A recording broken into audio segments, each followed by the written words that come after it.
that's your average. You're losing 95% of your audience in the first 30 days. Hey everyone, welcome to this episode of Aha Moments podcast with me, Kobi Omenaka. My guest this week is Brendan McNulty. The MVP was not an MVP. I came across Brendan as we are both mentors on the Growth Mentor platform, and I thought it'd be a great way to connect with people who are also in a similar kind of industry. I have been securely red-pilled, blue-pilled, I don't know what color pilled it is by AI. We had a great discussion in this episode talking about what an MVP is in its simplest terms, a minimum viable product, through to going quite deep into AI and automation and talking about what the future might hold for people who are embracing it and people who aren't embracing it as well. Actually, writing a book is not as difficult as having the motivation and the sit down and force yourself to do it instead of scrolling or watching Netflix. I had a great chat with Brendan, and all the details to connect with him are in the show notes at the very end. Hey Brendan, thank you so much for joining me on the Aha Moments podcast. How are you doing today? I'm doing great, thank you, Kobi. What about you? I'm doing great, yeah. We are recording at a time when the weather's starting to turn in the UK. You're in South Africa, you're in Cape Town, I believe. Yeah, so the weather's turning the other way, but I'm still in my shorts. Yeah, you're still in your shorts. Is that out of like steadfastness? Is that you're a shorts person for as long as possible, or is it just like that no, nice? it's 25 odd degrees here today, and I went surfing this morning. Wow. I'm trying to turn the screws. I was thinking, the weather's turning, but it's still 25 and it's still like surfing weather and stuff like that. So I spent like 2 weeks in Cape Town a few years ago and thought it was fantastic and did everything from the walking up, I think it's Platte Crypt Gorge, That's it. to get up to the top mountain, which is awesome. And then did the wine routes and Victoria and Alfred areas into the V&A. Yeah. Is it Alfred or Yeah. Alfred? Yeah, absolutely loved it there. So I'm slightly jealous of where you get to live. You're always welcome. Well, thank you. I might well take you up on that. So we connected via the Growth Mentor platform, which is where people who are a bit more experienced in business typically get approached by founders who want to get a bit of help, essentially, with their companies. So I think it's a good way to get a bit of an insight into your background and understand what you've been up to by means of explaining the Growth Mentor platform. Does that make sense to you? Yeah, sure. So in terms of Growth Mentor, what I like to do on the platform, it's just nice to find different challenges that people have and explore them with them and see what kind of processes that you've learned in the past that can be applicable to other people. The other thing that I like is that, I mean, my background covers a couple of areas. I've been doing consulting for large organizations as well as bootstrapping my own companies. So it's nice to speak to small organizations and say, okay, this is how you're going to get the maximum bang for your buck in doing exercises that will help you understand your users, and in understanding your users help you build better product. This understanding the user split is something that's come up time and time again when speaking to people for this podcast. And it's still surprising how many people don't do that. The ideas may be really positive, maybe, world changing potentially, but if they don't know who you're trying to connect with, you don't know what they want or what your potential ICP's why is, then often it's for nothing, right? Yes, and it's a double header, I think, because when you're starting out, you've got to build the framework for that, and you have to understand what their problems are and their jobs to be done and how you can cater to that. But then you're never going to hit it out the park immediately. So it's that ongoing, iterative, I'm not going to call it a grind, but a further understanding and further shaping of your product based on how people are working and interrelating with it. Is there any commonality there between working with these large enterprise corporations that you have versus the bootstrapped, your own ones and others? Yeah, it's all the same. Because I'm going to draw a very weird graph that nobody's going to understand, or maybe I have an example of one somewhere. Let me just talk about it. On one side, you have qualitative data. On the other side, you have quantitative data. Everybody understands that. So what people say and the numbers kind of thing. And then on the other side, you have attitudinal and behavioral. So research methods that help you understand attitudinal, what people are saying about things, and behavioral, what they're doing. And you can plot all sorts of things on here, from analytics to heat maps to surveys to unmoderated. There's a whole bunch of tools. But with whoever you're working with, you want to get as broad an understanding across all of those 4 quadrants as possible, because each of them is going to give you a different insight, and it's going to help shape the insights that you get out of it, and therefore how you're going to tweak your product and change your messaging with people. Yeah. And marketing, how are you going to get more people, more of the same people through the door, and hopefully turn a profit, right? Yeah, that's the dream. So what is your background, and how would you describe it? What do you specialize in? I feel it's a bit of patchwork and has evolved. Yeah. So my background starts off in marketing. I was working for a company in the UK called eDiet 20 years ago, which helped people diet online. So we were then sold to Tesco at a later stage. Then I worked in online games, so word and puzzle games on the internet. I worked for a startup in the Netherlands for 5 years, came back to South Africa and did that for one of the corporates. And then I moved into I worked on my own startup for the last 12 years. We sold it at the end of last year. It's a product called Now Novel, which was an online novel writing course. It still is an online novel writing course. And at the same time, I was doing some consulting on conversion rate optimization, which I think everybody understands, but it has nothing to do with currency and a lot to do with extracting the maximum value about visitors on your website.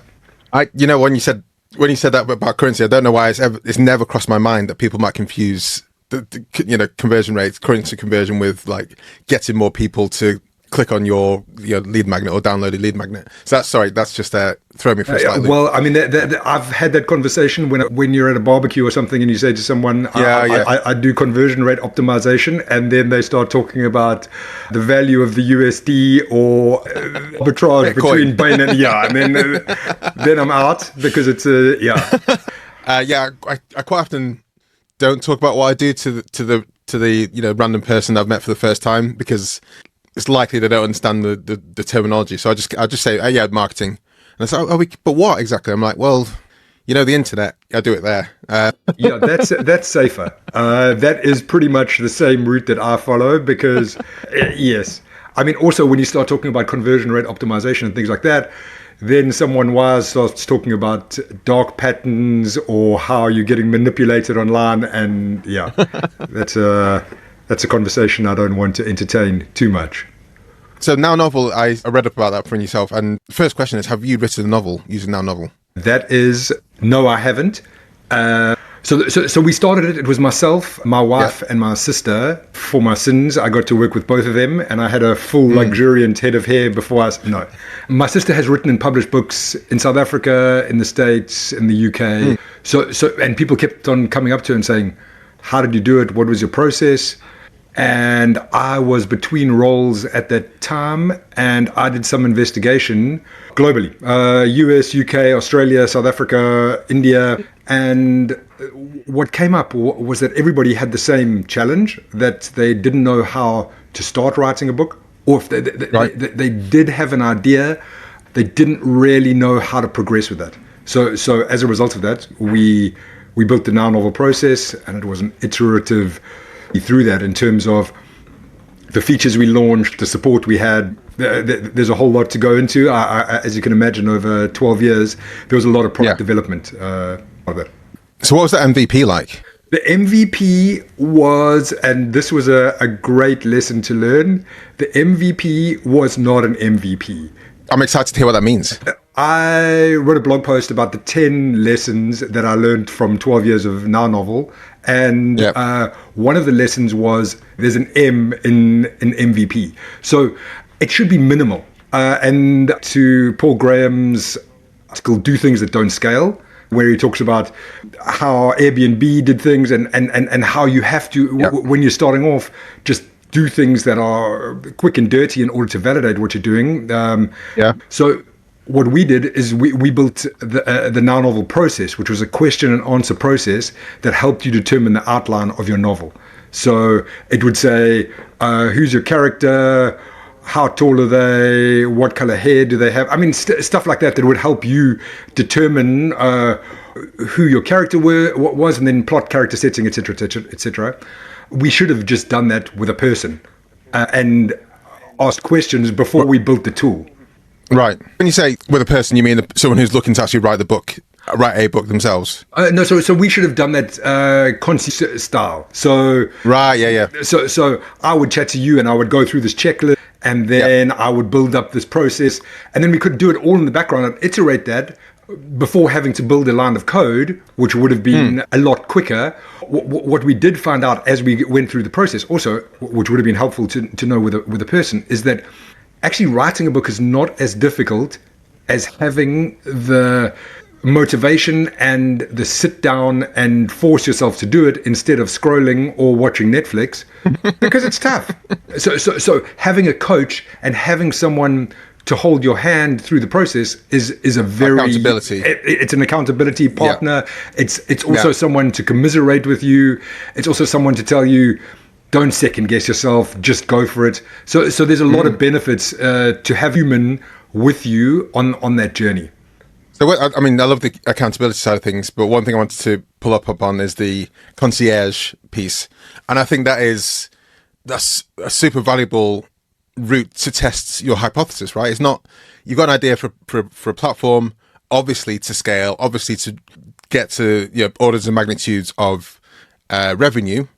You need to be able to have some platform that automates a lot of it and simplifies a lot of it, and means that there don't have to be people at every single stage. But to validate that process, a lot of people don't know what happens in the background. If you just send a form in, and so you get an answer back, who knows whether that's a real person or like a million lines of code. And that's a quick way to validate the idea. And I love that whenever I've heard of it. And I think more people should do that, especially if you've got 5 customers. Do that until you work out what needs to be the next stage. What do you need to do to get to 10 customers after that and make it scalable, right? Yeah. And the learnings are so great at that level, because everything is happening in real time, and you can get as close to the customer as possible and understand their problems more intimately. I mean, that whole mechanical Turk kind of, you don't know what's happening behind the box is very interesting. And I think you can probably do more of that now with AI than you could many years back. But yes, this is a side channel, but I have been securely red-pilled, blue-pilled, I don't know what color pilled it is, by AI over the last 6 months. I've been diving in, and there's just so much opportunity and so many cool applications to build. I did a huge deep dive just with automation, so looking at what you can do with like make.com, for example.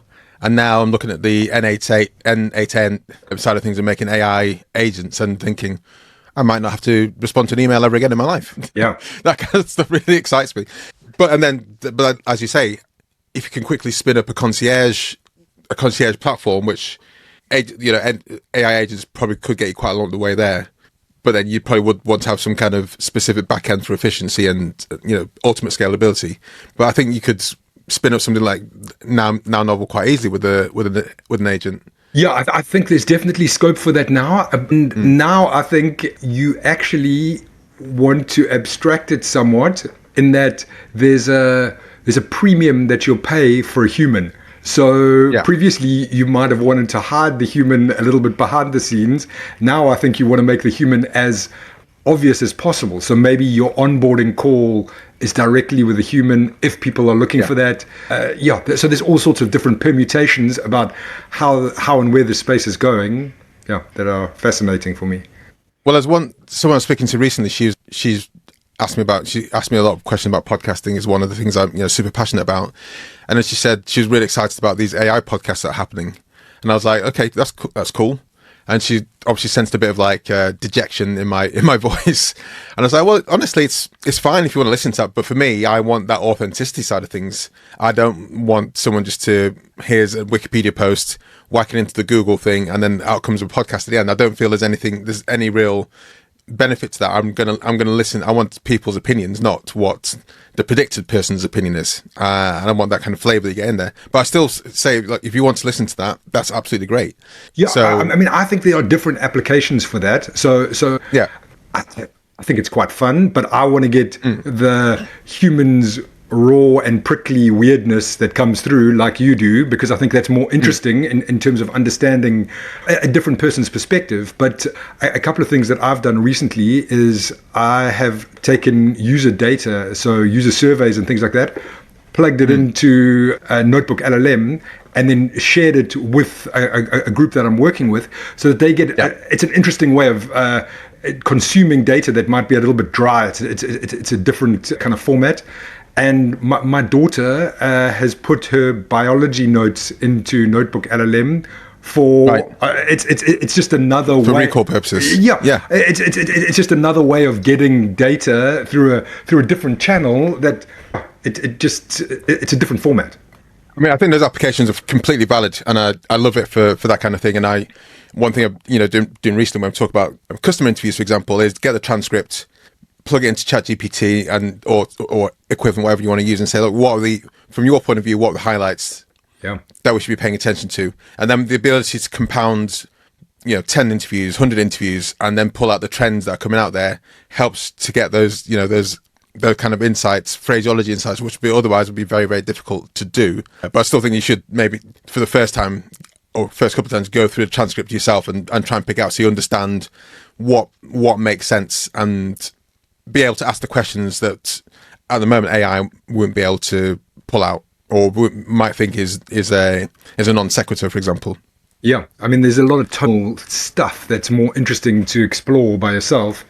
It does save a lot of time, and it allows you to do more on a regular basis. So yeah, fun. So what's your? I mean, we've gone down the AI route, so let's continue for a little bit more. What are your kind of general high level thoughts of the way things are going to go in the next 3-4 years? Maybe say 2 years, because we don't know where it's going to. Are you positive about it, or are you kind of fearful? So let me answer that question and go tangentially and say I at the beginning of this. So I've been dabbling with AI for the last year or so, as I suppose everybody is.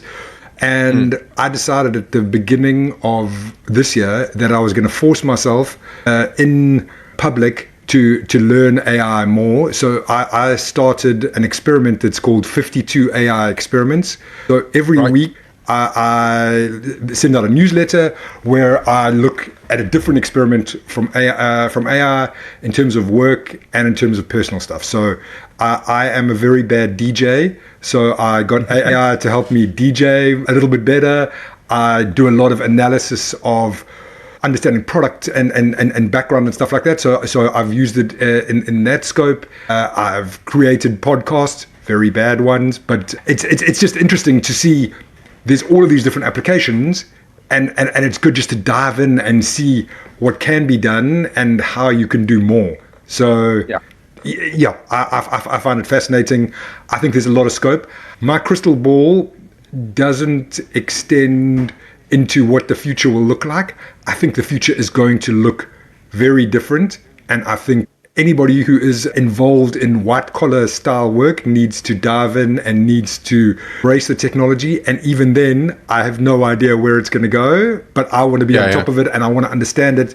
And also, I find it fascinating, and I find it cool, and I find it fun. So that guides me more than whether or not it's going to come and eat me and be my robot overlord. I mean, I wasn't suggesting necessarily like Judgment Day as the fearful side of things, but I think there's obviously there's real life effects and permutations, and there's one really stark one to me was like when in the last couple of weeks as we record this, OpenAI released their Sora update, which meant that the image generation was easier and better than I had seen previously, and I was like, I'd seen some image generation before. I was like, okay, I mean that's fine, whatever, but now I'm like fearful for people who I know are designers and illustrators, like generally that they are going to be losing livelihoods in a way. And it's, I've generated AI images in 5 seconds that are better than anything I've had designers do in the past, and that's generally makes me fearful for people's roles. And when you talk about white collar as well, I think that it'd be all too easy for corporations to plug that into ecosystems and say, well, we don't actually need X person anymore because this AI implementation that we've required does all the standard deviations, or it does all the bank transaction, or it does all these things. And to top off with what you said, I think we can't be like an ostrich with a head in the sand. You need to be on top of it. really, to be able to understand what's going on. Yeah, and be able to hopefully drive things where you want it to go. And I think even if you drive things where you want it to go, there will still be destruction and there will still be pain in the process. You don't know where I mean, it's hard to know where it's going to go. I don't know if you saw that memo from Toby Lutka from Spotify. So he said everybody needs to become an AI, not genius, but needs to have AI as their co-pilot in terms of how they work. Yeah. It needs to get disseminated throughout the organization. When I see a new role come in, I want you to show me how you've used AI and why this can't be done by AI, or what portion of this isn't an AI role. So I mean, he's a first mover. These are some sort of machinations, but yeah, there's definite changes afoot. Yeah. Are you aware of Sean Ellis? Yes, I am. Yeah. So I met him a couple of times, and the last time he did a talk in London, and he's been really up on AI, and especially in the startup space where it's you can get a lot of leverage from that and make your runway a lot longer by being able to using AI to do a lot of things, basically. And one thing that made me laugh and kind of take a step back was when he because of who he is and the amount of books he has and the amount of blog articles that have been written about him, he'll often start off his AI conversation saying, think of me, Sean Ellis, as the person who created the term growth hacking. Now apply my reasons and rhymes and how I think about things to this role. And so he doesn't even almost have to think like himself. He just tells AI to think like him. Yeah. And then that starts the conversation. And I'm like, that's insane, actually. Yeah. Your avatar is already out there and speaking for you. So I incur Sean Ellis, the GPT, every now and again, because it does shortcut quite a few things. Okay, I'll give it a whirl. So what are you up to now? What's your consulting business like? How does that work? Yeah, so it's the same kind of stuff. I'm interested in building product. I'm interested in understanding how people tick. I hesitate to say a superpower, but I've done a lot of experimentation over the last decade or so. So I have a real understanding for that and an e-commerce background. So it's somewhere in that spot of seeing how I can use AI, seeing what I can do in terms of building product, and using experimentation in order to get there. And what kind of clients are you working with? What kind of clients do you want to work with? So I'm with a smattering of different clients. Fintech on some sides. I'm working with lots of e-commerce. So in the past, I've worked with Canon across Europe. I've worked with Nike. I've worked with Sunspell. I've worked with P&O Ferry. So a lot of UK-based clients. And in South Africa, some groceries and people like that, the Bundesliga. So it's all, oh, wow. Yeah. The interesting thing about the Bundesliga is, unfortunately, I lack an interest in football or soccer or whatever you want to say. So even going to Cologne and hanging out with them was not, I mean, it was nice, but it was more interesting for the kill and the schnitzel than it was for the football, unfortunately. So yeah, that's a huge spectrum. Working in the fintech through to ostensibly sporting and how they think about things. So it's the same thing. It's the same processes that you're going through.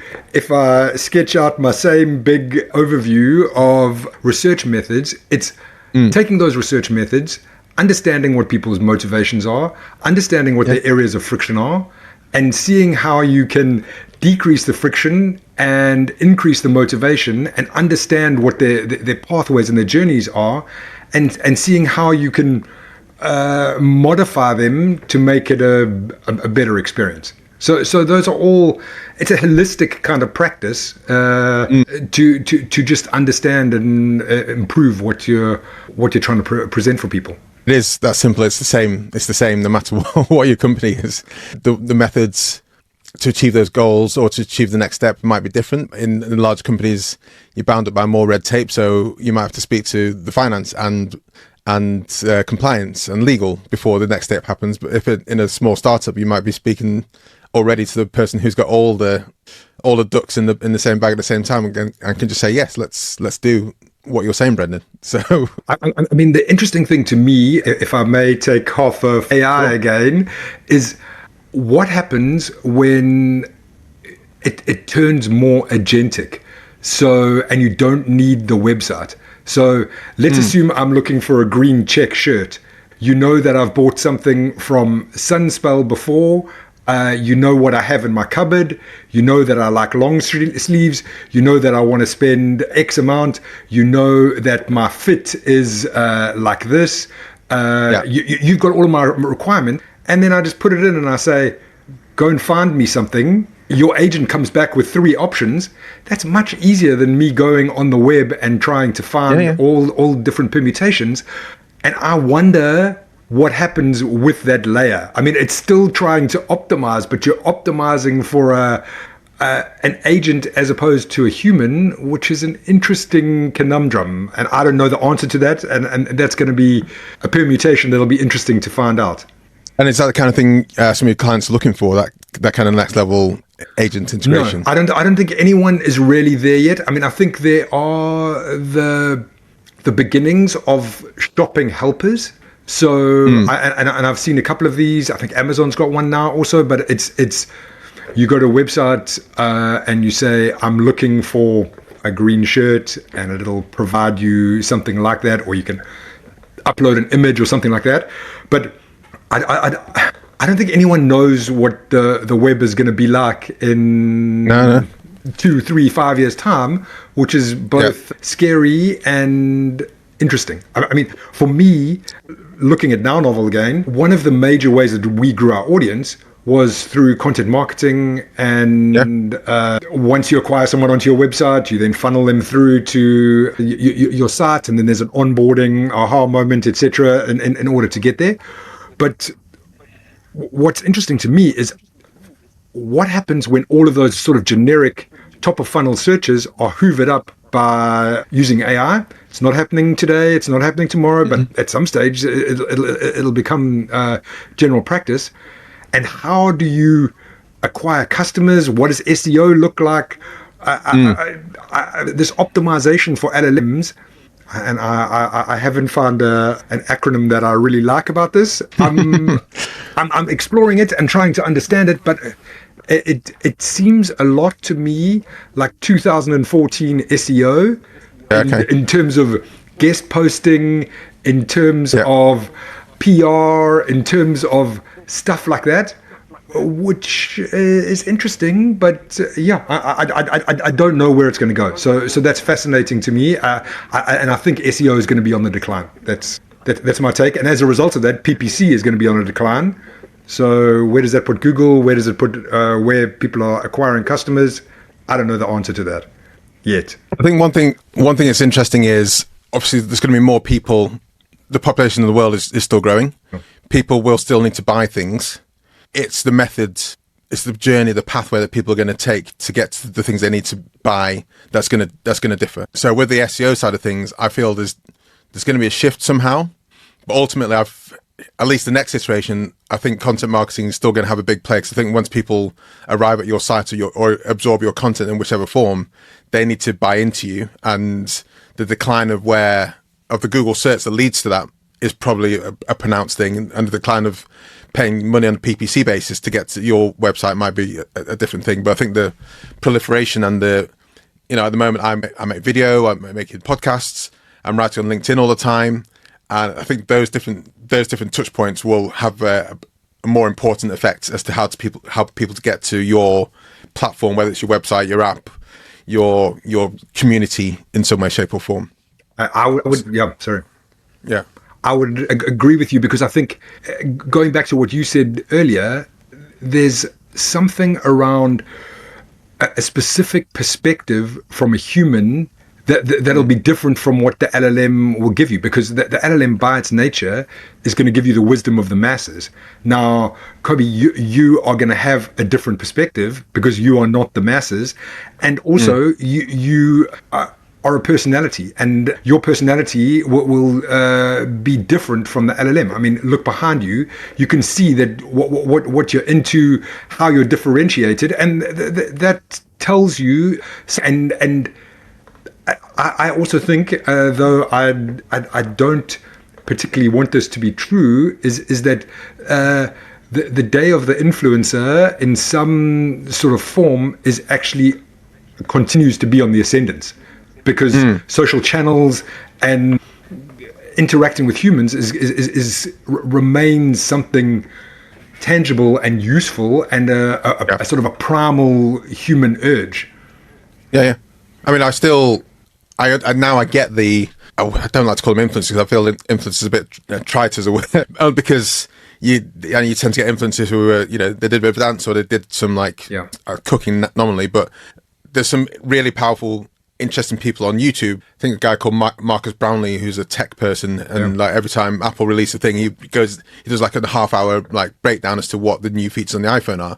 So now when I think about, should I have a look at the iPhone, I'll go to Marcus Brownlee and see what he's talked about related to that thing, because I get his vibe now, I get his level, and his opinion carries more weight than a lot of other people's opinions, and the way you kind of buy into that side of things. So I think that kind of considered influencer and people who do a bit more long form content, I think is really powerful, and hopefully I see does prevail. But then the challenge there is that not many people can do that or will do that, and it leans back to you need to upskill in AI, you need to upskill in content creation if you want to make sure you're ahead, or be willing to pivot into the next thing each time the next thing happens. Yeah, so I am not a tinfoil hat wearer, but I'm not a big fan of social media. So I don't know if LinkedIn counts as a social network. I'm sure it does. I'm not on Instagram or Facebook or anything like that, but I love YouTube. I mean, I have a lot of nerdy interests, and there are so many sourdough guys on YouTube. There's a guy called Gluten Morgan who's... Why not? Why not? Yeah, exactly. But whatever your interest, you can go so deep, and you can find your kind of nerdy people to interact with and to inform you. And I think Kevin Kelly said something about 1,000 true followers, and I think that there are all of these platforms which allow you to find those kind of niche down kind of perspectives in terms of what you're interested in. But then also, by the same token, there are people who need 3 or 4 million true followers in order to scale and do whatever they're doing. And those are the platforms available to them. This podcast is called Aha Moments Podcast, Brendan. So we've got 3 questions to ask you. The first one is, in a product or service that you've worked on, or a company you've worked in, can you think of an aha moment? Yes. Can I show you a picture? You can do. So I... is it on your screen, is it? Yeah, I'm going to share my screen briefly. Oh, there you go. So I don't know if you've seen this before or someone else has shared this, but this is from user Onboard from many years ago. And this just speaks to me in terms of looking at onboarding, in terms of how people always talk about features, advantages, and benefits. But this really sums it up for me in terms of, this is your potential customer. What you're making is not this flower, which it's what you turn into. So the benefit behind it in terms of this awesome person who can do rad stuff. You can swear. It's okay. Now I've fluffed it, so I'll leave it. Sorry, carry on. No, so for the benefit of people who are just listening to this, so Brendan's shown one of my is a fun. I love this picture. It's Super Mario, and back in the proper in the SNES version back in the 80s. So really pixelated. And when if you don't know Super Mario, when he jumps on the flower, then he gets a few more extra powers. And what Brendan's saying is your potential customer is Mario at this point. Your product nominally is this flower that's going to give you the powers, but it's not that. Your product is what you're selling is, or your business is, the outcome. It's like Super Mario on steroids at the end, and that's what you're selling. And your product, whatever you think you're selling, is just a kind of a means to get that person to there. And you want to get them to that feeling, you want to get them to that benefit, you want to get them to that outcome, and that's your kind of just a conveying, I guess, channel for that, right? Yeah, exactly. But that's also, if you look at that, it also speaks to your onboarding and your aha moment and things like that, because what you're looking to do is not tell people 100 things about this is the flower, this is how many petals it has, this is how it grows, and this is its phylum, and whatever the case may be. Xylem and phloem. How do we know that? I know this. What? That's my A-level biology just come like straight in there. It's like, what? Carry on, sorry. No. What you want to do is get people to that stage where you are Mario when he's much bigger and throwing flames, because that's your aha moment. That's your that's when you realize the value. I have a couple of examples. I'm going to talk about one that I worked on last year because I think it's quite interesting, because my background is in games. I worked at a company called Xylem many years ago, and I was working on a mobile game last year, which was part of a movie that came out, Boy Kills World, and they had the game inside and they created this mobile game. But the guys who created it didn't really come. They came from a nerdy game design background, not really an optimization kind of thing. So what they were doing in terms of their onboarding was very much explaining this is how it was done, and not getting people to the value and getting them straight in there. So I'm going to mix my metaphors and talk about writing for the moment. There's a theory in writing where we talk about in medias res, where instead of starting with talking about the character and talking about the descriptor and the setting and whatever, you throw them directly into the action. And that's what you want to do in terms of an online game. You want someone active, and you want them playing and understanding it. You don't want it to be some sort of passive tour. Your first task must be, okay, here I am. And once you've got this task, you got your first reward.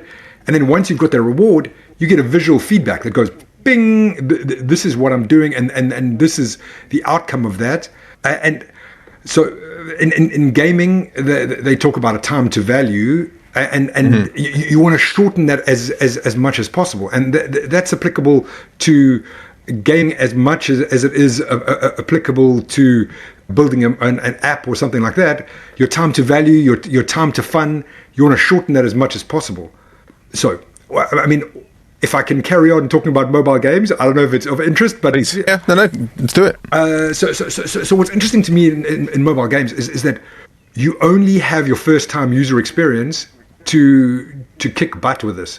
Like, you're on the App Store, you see this ad, you click it, you go in, you've got minutes in order to see whether it's good. And if you don't get to that aha moment, then the app disappears and you're never coming back. I mean, the retention on an average app is 25% on day one, about 10% on day 7, and between 2 and 5% on day 30. So that's your average.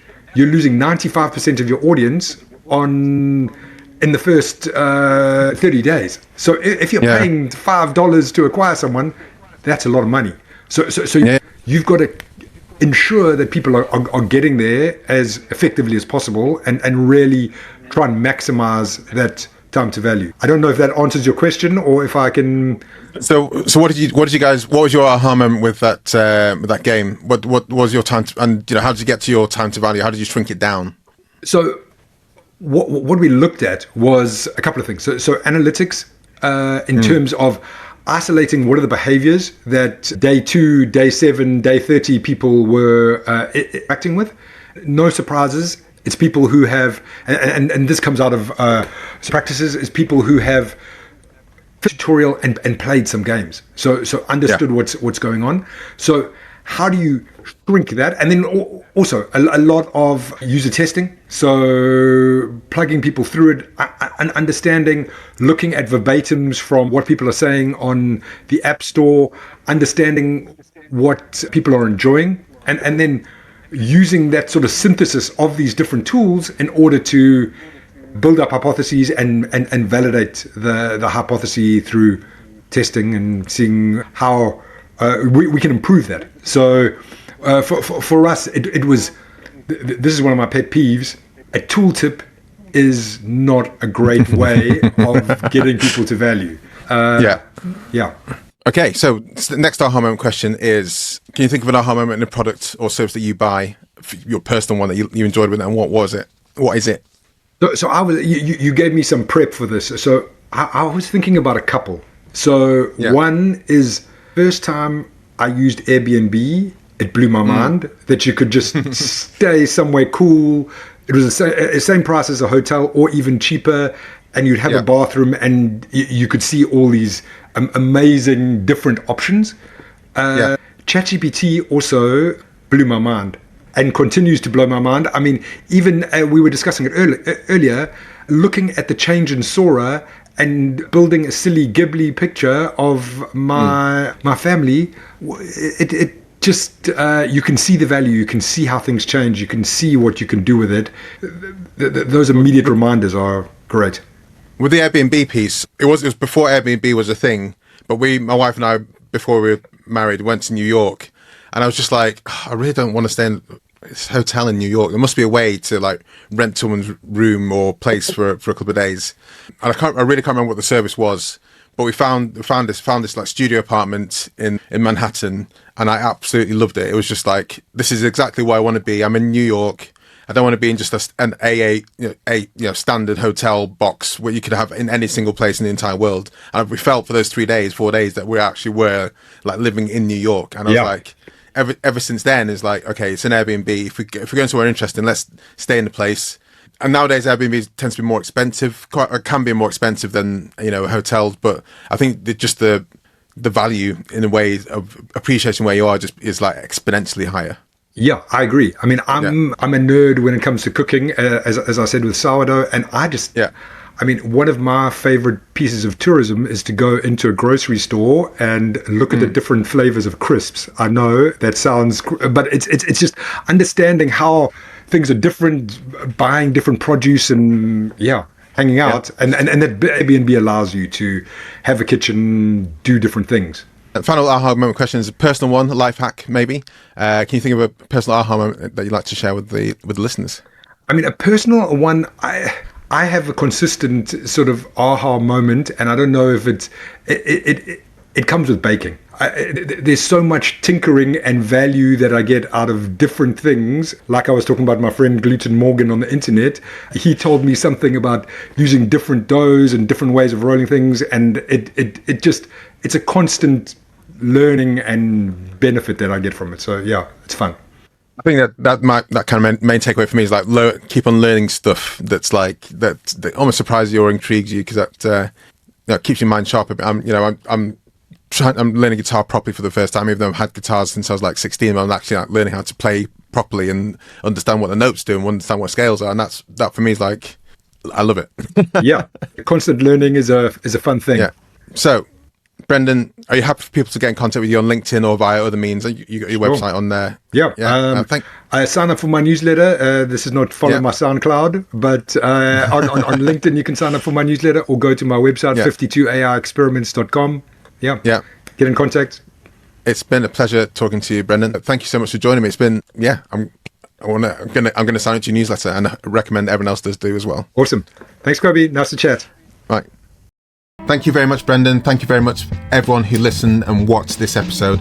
Please do connect with Brendan. His LinkedIn and his website are all there in the show notes or in the comments if you're watching on YouTube. He is very open to having discussions with you about anything that we talked about and much, much more. He's a very, very knowledgeable guy. Whilst I have you here, do go to Apple Podcasts, Spotify, Pocket Casts, leave a review there. Or if you're watching on YouTube, please do leave a comment and review and subscribe, like, and everything that we love you to do. Please do everything that podcasters and YouTubers love you to do. Like, subscribe, share with your friend, share with a family, share with one colleague, just one person, and that makes all the difference. It really, really does help us get more people watching, listening, and we can share the insight and knowledge with more people. Stay tuned and join me on the next episode. Or if you've not seen or watched the previous ones or listened to the previous ones, go and listen back. Some of them are really quite interesting. All of them are really quite interesting.